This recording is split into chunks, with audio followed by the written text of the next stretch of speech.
And welcome to another modelling video. This is Alan from the Mokonaman at YouTube with another model review.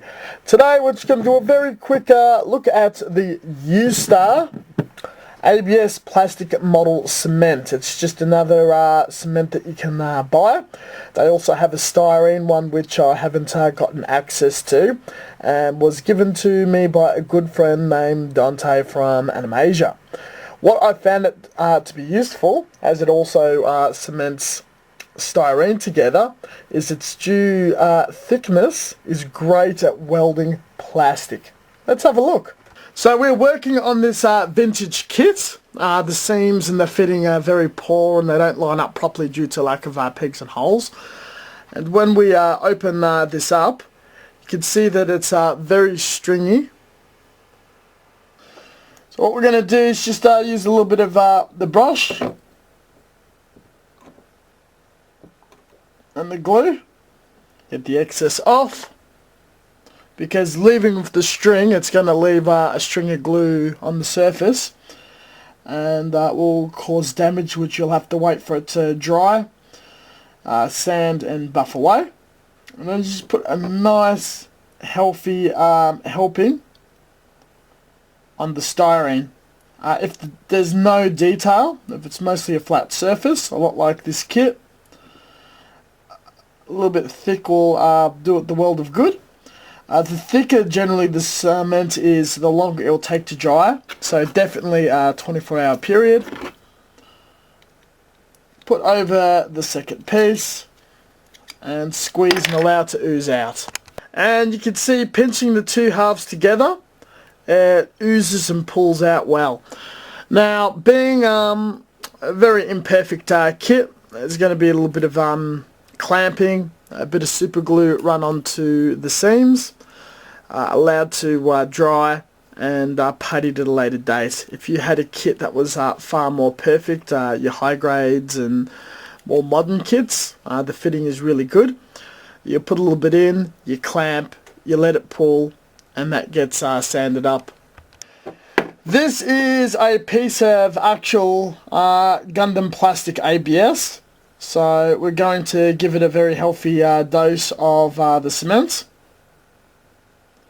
And this one, no putty, we shall sand and airbrush immediately after assembly. So you can see that a little bit of glue has seeped out, and we'll just spread it across so there's less to sand. I'll finish it off tomorrow. Funnily enough, my cat doesn't appear on camera often. This is 24 hours later, so we start seaming or sanding the seam back with multiple layers of sandpaper, and this is why she's not normally in videos. We start with a coarse sandpaper, and this removes most of the raised material and the plastic, and we work our way down. Start with something like 150, work our way to about 3, 5, and give a quick polish with 1 or 2,000 grit sandpaper. We will chuck a little bit of paint or primer on it and see if there is any line left. I can't feel anything with my fingernail, because I haven't sanded any of the details and panels. It will appear there, but it won't be too bad.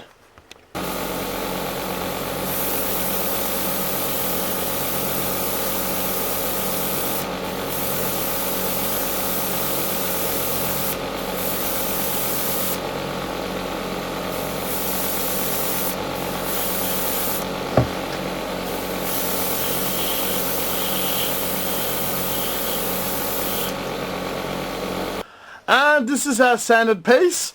There is no seam line. There is a gouge mark or two. That's because this was a kit built at a make and take Bandai Caravan workshop. It was abandoned. I took it for parts. So It is ideal just for the quickest possible way of doing it. You look at the other side and you've got the same. And this concludes the review. Even though it's designed for ABS parts, styrene, it works exceptionally well. Very, very happy with the results.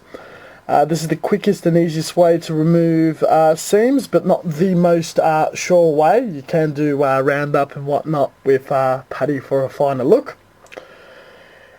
Other thicker cements will also do the same thing, such as the Humbrol tube cements. Thank you very much for watching. As always, until next time, stay tuned for further content. We post once to twice a week. We have a lot of content on Facebook. Description section has a lot of sources and links, and I'm happy to answer questions in the comment section. Thank you very much for watching. Catch you guys next time. Stay tuned.